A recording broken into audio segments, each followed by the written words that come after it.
Jumpa lagi dengan saya Yohana dalam acara ABLM. Anda bertanya, Lasma menjawab. Banyak sekali pertanyaan-pertanyaan yang masuk di WA ABLM. Tim ABLM hari ini merangkum ya semua pertanyaan-pertanyaan yang sudah diajukan yang masuk di chat WA ABLM. Pertanyaannya itu kami rangkumkan dengan topik setan. Wah, topiknya tentang setan ini Bu. Banyak tentang entah itu mungkin okultisme, hal-hal yang mengenai kerasukan-kerasukan. Nah, pertanyaan itu kita rangkum seperti ini pertanyaannya ya. Kita lihat, apakah setan bisa merasuki tubuh orang Kristen? Nah, kalau bisa Bu, apa sih penyebabnya? Kenapa Bu bisa seperti itu? Wah, ini pertanyaannya banyak sekali Bu. Ya, nggak apa-apa. Kita rangkum seperti Saya ini. jawab berdasarkan saya punya pengalaman aja ya. Alkitab sih ada, ya. Cuman apakah setan bisa merasuki tubuh orang percaya? Nah, itu Bu. Ini pro dan kontra nih. Iya. Harusnya nggak bisa, karena apa? Ada tanda darah Yesus dalam diri anak-anak Tuhan, ya. Tapi pada dasarnya saya juga punya pengalaman. Dia pikir saya pelayanan ke desa-desa hari itu ya, mission trip, itu nggak keganggu. Nah, tiba-tiba kan keganggu, ada tim, ya kan? Nggak tahu entah kenapa tiba-tiba bisa kerasukan. Itu kita lagi mission trip. Nah, kenapa bisa kemasukan? Tadi pikirannya. Jadi tubuh ini ada 3, tubuh, jiwa, dan roh. Roh yang nggak bisa, tapi jiwa dan tubuh hari itu dia terluka kali. Nah, kebetulan mission trip kita di satu tempat, tempatnya nggak sembarangan. Dia pikir biasa aja. Tiba-tiba tanpa disengaja ada jemaat di situ. Dia punya seorang paranormal. Ada artis yang ikut di situ. Tiba-tiba paranormal itu kerjain artis itu. Ya, sempat kita kaget loh. Ini dia buka celah pas ini. Si artis ini nih. Kita layanin lah tuh doa waktu saat mission trip acara. Setelah dilayani acara pelepasan selesai. Akhirnya dia pulang ke Jakarta. Di perjalanan pun juga sama. Dia keganggu. Nah, itu dia, ya. Nah, pengalaman yang kedua, hari itu ada tamu saya dari Banjarmasin. Saya lagi mau ikut acara di Jawa Tengah, Pak Petrus Agung yang lagi ngetop-ngetopnya, ya kan? Ini orang kelihatannya biasa nggak apa-apa. Saya lagi setir mobil, untungnya itu mobil Matic. Saya mau muji dan menyembah di atas mobil itu. Tiba-tiba tamu saya yang di belakang muntah. Wah, ini keganggu. Berarti dia ini pelepasan. Akhirnya dengan secara singkat, tangan setir saya di kanan, tangan kiri saya bilang sama tamu saya, pegang tangan kiri saya. Saya akan berbahasa roh. Saya bahasa roh, saya muji dan nyembah, makin dimanifestasi, sementara belum ketemu rest area. Lumayan 2 jam, ya baru ketemu rest area. Akhirnya keluar dari mobil, tangannya lagi doa, sampai ke toilet, bersih-bersih baju-baju yang kena tumpahan, muntahan semua. Lalu dia bilang begini, kenapa aku? Oh iya, ada yang kerjain kamu, palamu dipaku. Nah, secara fisik gak akan kelihatan, ya. Tapi setan gak suka dengan orang yang suka memuji dan menyembah, yang baca Alkitab dan yang berdoa. Contoh, hari itu saya gak sengaja nonton televisi, ya. Paranormal Indonesia lagi bikin conference. Yang begitu menggelitik hidup saya adalah begini. Orang itu gak bisa disantet, diguna-guna kalau orang itu suka tertawa. Saya kembalikan, tertawa yang mana ini? Sorry ya, berarti kamu mesti gila. Iya, suka tertawa orang gila. Nah, sementara orang gila banyak roh jahatnya, betul gak? Iya. Saya kembali lagi di paranormal dari itu ngomong, masa sepanjang hidup 24 jam kita harus tertawa? Gak kena setan, ya gak bisa. Cuma saya kembali, saya simpulkan secara Alkitab. Mazmur katakan, Amsal katakan apa? Hati gembira adalah obat. Jadi kalau hati kita gembira, setan, santet, pelet, guna-guna apapun gak akan bisa. Kesaksian yang bagi menyentuh saya, ya 2 tahun yang lalu loh, Saya disantet 3 kota, saya disantet 3 perempuan. Saya tahu dah, saya nggak tahu. Pendeta yang lain tahu nggak? Nggak tahu. Tiba-tiba entah ketemu indigo, tiba-tiba ketemu dukun, entah ketemu orang yang nggak jelas. Bu, saya lihat kamu diginiin. Loh, kok bisa? Kenapa? Tiba-tiba saya ketemu hari itu pembapaan saya, mentor saya, Timothy Parengkuang, lagi ada di Sentul dengan adik rohani saya, datengin saya. Sambil saya didoakan lagi. Baru ketahuan lah di situ 3 orang yang ngerjain saya, 3 perempuan, 3 kota. 1 bulan setengah sakit saya tidak pernah sembuh. Saya juga bingung untuk kenapa. Tapi saya kaget, saya tidak bisa tidur. Kecuali jam 5 pagi baru saya bisa tidur. Nah, itu yang kalau ibu begitu berarti diserang apanya bu? Kan kita orangnya nggak tahu sampai ibu bisa sampai sakit, terus nggak bisa tidur. Nah itu apanya bu? Seperti itu. Mungkin kebanyakan saya juga ngalamin kayak gitu tuh bu. Ya kan? Nah ini dia Kok nih. bisa sampai Ini gitu? pengalaman saya berkali-kali. Karena saya ini Tuhan bawa untuk spesifikasinya itu di pelepasan. Karena mentor saya suka tangannya orang-orang pelepasan. Ya kan? Orang gak suka dengan saya. Atau dukunnya gak suka. Istilahnya pelanggannya gak percaya dia. Gitu.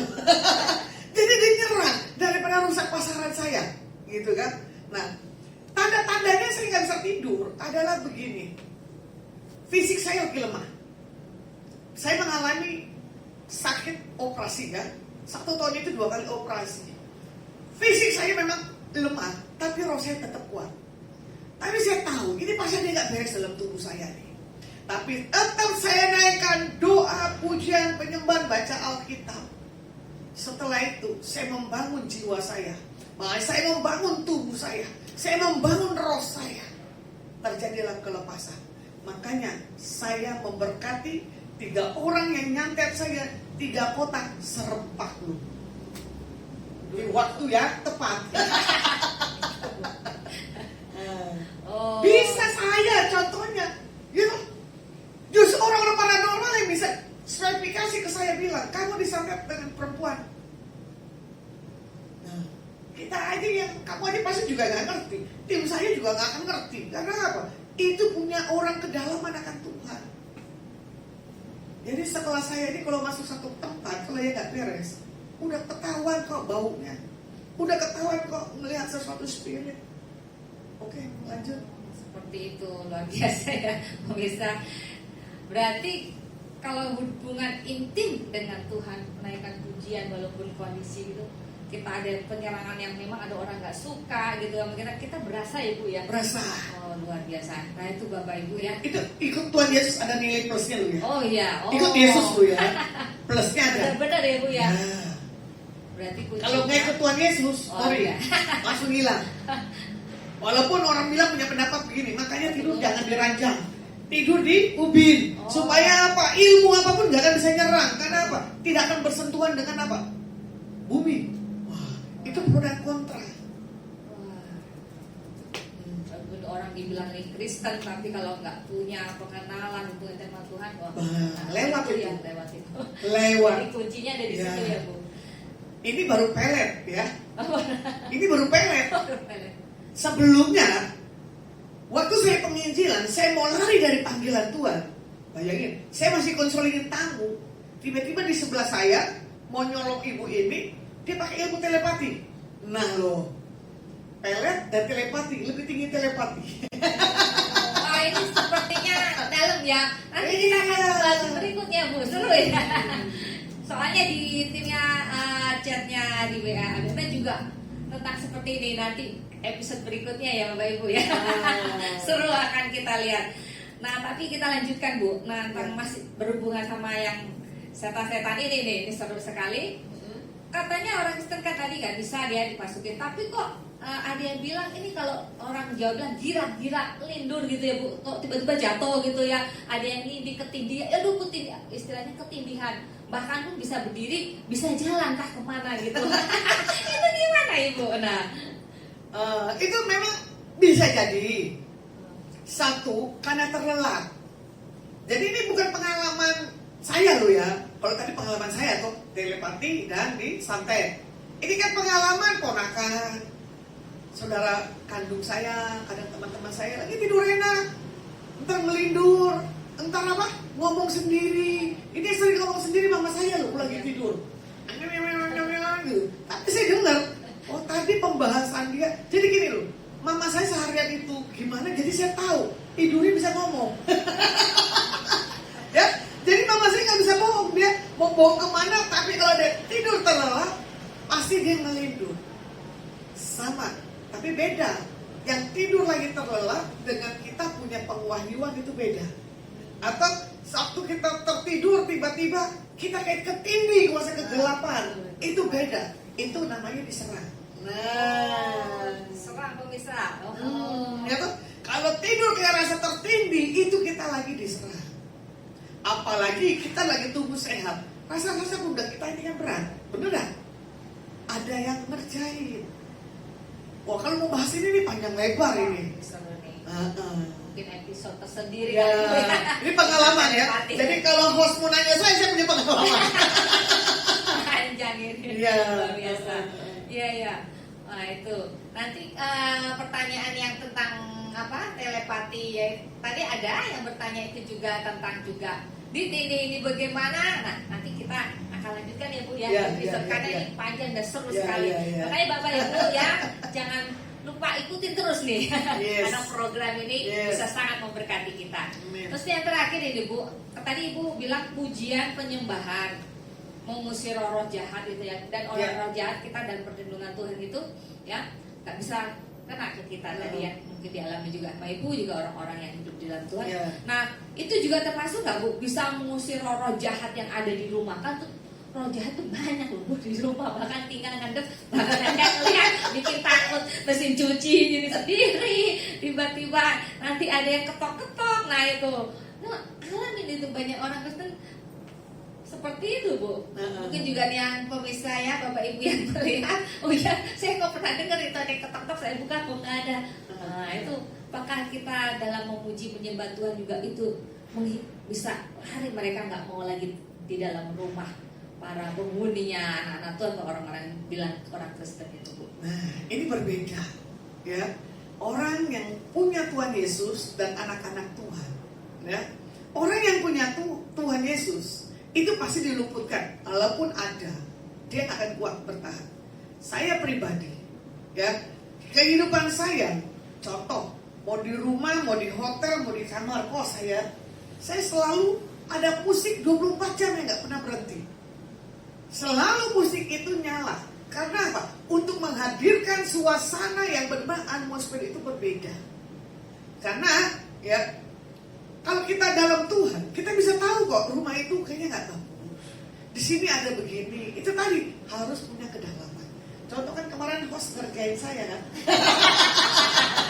Ini host kemarin ngerjain saya. Sebelum sini mau pergi. Iya, kita pergi dong. Saya cerita kayak gitu loh, di depan situ saya pernah ngalamin, gitu. Segerombol penghuni saya bilang sama pelayan di situ, bilang bosku kalau mau musir panggil saya.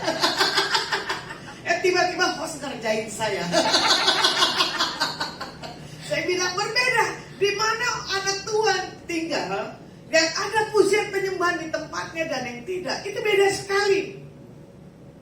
Contoh, ya, di diskotik, saya kemarin dibawa di bar. Di karaoke lah, bukan di diskotik, saya ikut di karaoke. Saya turun, saya cuma hadirkan suasana, saya bahasa roh, saya menyembah. Tuhan, ini kok tempat karaoke ini kok begini ya, gitu loh. Tiba-tiba, ayo Bu nyanyi, kata nih tamu saya. Enggak, tapi dia nggak tahan kalau saya lagi diem. Kalau saya lagi diem, itu saya lagi peperangan dengan spirit yang dari tempat itu. Kalau ingat yang lalu kemarin saya buang-buang air 3 hari tuh, nggak tahan tuh. Itu dia di situ. Tiba-tiba saya pesen mie. Nggak ada angin, nggak apa, saya makan mie. Ini kok beda ya, ada apa ya? Tapi setelah itu saya bilang, ini tempat yang sebelah nyerang tempat karaoke yang sebelah. Udah begitu, siapapun yang makan di tempat warung itu, orang-orangnya pasti dibikin tunduk.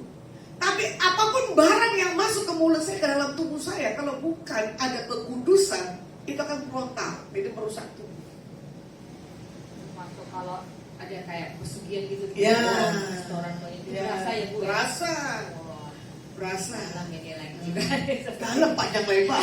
Contoh kayak di Jawa Timur, ya. Waktu keluar tol, saya makan di Magelang, saya nggak ada sebut. Kata itu tempat yang paling enak, paling laris. Waktu saya keluar tol dari sini, saya darah Tuhan Yesus. Ada apa di tempat ini Tuhan? Tiba-tiba tuh makan. Saya nggak mungkin dong baru tamu saya kenal. Hei, pindah yuk, jangan makan di sini yuk. Saya lihat begini loh, ya nggak mungkin. Wah, hidangannya enak-enak. Tamu saya yang satu ke toilet. Tiba-tiba dia lapor, Bu, di kamar mandi. Iya, gue udah tahu. Tapi saya simpan semuanya. Setelah pulang saya bilang, Bu, maaf ya, jangan ajak lagi saya ke tempat yang ini. Walaupun keren, enak, yang makan setan apa mulut kita, Bu. Beda, ada tempat penglaris. Gitu. Kalau enggak, perut kita bermasalah lagi, bertolak loh. Jadi kan Tuhan bilang begini, apa yang nggak kudus najis masuk dalam mulut kita, itu pasti termanifestasi keluar. Caranya itu tadi merusak tubuh kita. Ada lagi. Sepertinya seru ya, pemirsa ya. Wah, kayaknya kita akan lanjutkan di episode berikutnya ya. Yes. Ya, yang berhubungan sama yang berbau-bau seperti ini nih, Bu. Ya. Okultisme, setan ya situ. Ini karena pembicaraan, bahkan ini banyak sekali yang ditanyakan oleh para tim ABLM di WA-nya. Nah, hari ini kita sudah sampai di sini. Jika mungkin ada pertanyaan juga yang ingin masuk, apa yang terkandung, ada yang terkandung dalam hati ya, sesuai dengan lagu ABLM. Jika Bapak Ibu ingin menanyakan, Bapak Ibu bisa catat nomor chat di WA 087788260871. Pertanyaan yang menarik akan kami tayangkan di program ABLM. Seru ya Bapak Ibu ya. Yes. Nah, ini pertanyaannya boleh bilang seru sekali.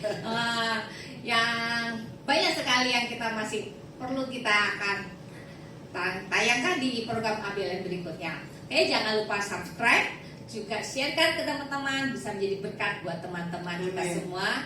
Sampai jumpa di program ABLM berikutnya, episode ABLM berikutnya. Anda bertanya, Lasma menjawab. Tuhan Yesus memberkati.